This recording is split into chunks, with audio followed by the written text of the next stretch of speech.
নামাজ পড়তে চেয়ে বিয়ের রাতে মারা গেল এক নারী। এক মুসলিম তরুণীর সত্য কাহিনী। আজ তার বিয়ে। মহা ধুমধামে চলছে সব আয়োজন, চারদিকে উৎসব। মাগরিব নামাজের পর তাকে মেকআপ দেয়া হলো, সুন্দর সাদা বিয়ের পোশাক পরানো হলো।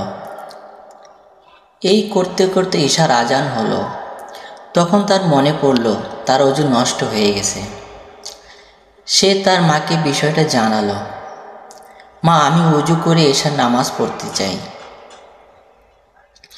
তার মা এতে বিস্মিত হলেন। তুমি কি পাগল হয়ে গেছ? দেখছো না সবাই তোমার অপেক্ষা করছে? তোমার মেকআপের কি হবে? পানিতে তো সব ধুয়ে যাবে। তখন তিনি বললেন, আমি তোমার মা, আমি নির্দেশ দিচ্ছি তুমি এখন নামাজ পড়বে না। তুমি যদি এখন ওযু করো তবে আমি কষ্ট পাব। মেয়ে জবাব দিল, নামাজ না পড়ে আমি এখান থেকে যাব না। মা, তুমি জানো নামাজের মাফ নেই। মানুষ আল্লাহর অবাধ্য হতে পারে না। তার মা জবাব দিলেন, মেকআপ ছাড়া তোমাকে দেখলে মেহমানরা তোমাকে নিয়ে কি বলবে? তাদের চোখে তোমাকে কি সুন্দর লাগবে? তোমাকে দেখে তখন তারা কৌতুক করবে। মেয়ে তখন বলল, মা, তুমি কি এই নিয়ে চিন্তা করো যে আমি সৃষ্টির দৃষ্টিতে সুন্দর কিনা? আমার স্রষ্টা নিয়ে কি ভাবো?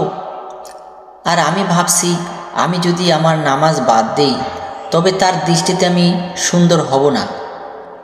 মেয়েটি তখন তার ওযু করতে শুরু করলো।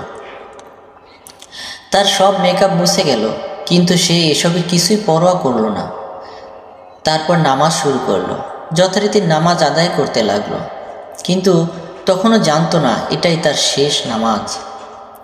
হ্যাঁ, সে যখন সিজদায় গেল তখনই তার রূহ বের হয়ে গেল। নামাজ পড়তে দৃঢ় প্রতিজ্ঞ এক মুসলিম নারী তার প্রভুর কাছে চলে গেলেন তার সামনে সিজদায় থেকে। তিনি নামাজকেই সবচেয়ে বেশি গুরুত্ব দিতেন। মেয়েটি চেয়েছিল তার রবের কাছাকাছি হতে, আর নামাজেই রবের সবচেয়ে কাছাকাছি যাওয়া যায়। কে তার চেহারা নিয়ে সাজগোজ নিয়ে কি বলল সে তার পরোয়া করত না। তার ভাবনা জুড়ে ছিল আল্লাহ তার সম্পর্কে কি ভাবছেন। সব মুসলমানের চিন্তা এমনই হওয়া উচিত।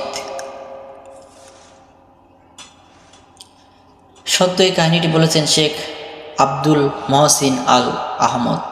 ঘটনাটি ঘটেছে সৌদি আরবের রাজধানীর আবহায়। তবে তিনি মেয়েটি এবং তার পরিবারের পরিচয় প্রকাশ করেননি। ধন্যবাদ ভিডিওটি দেখার জন্য। সকলে ভালো থাকবেন। আসসালামু আলাইকুম।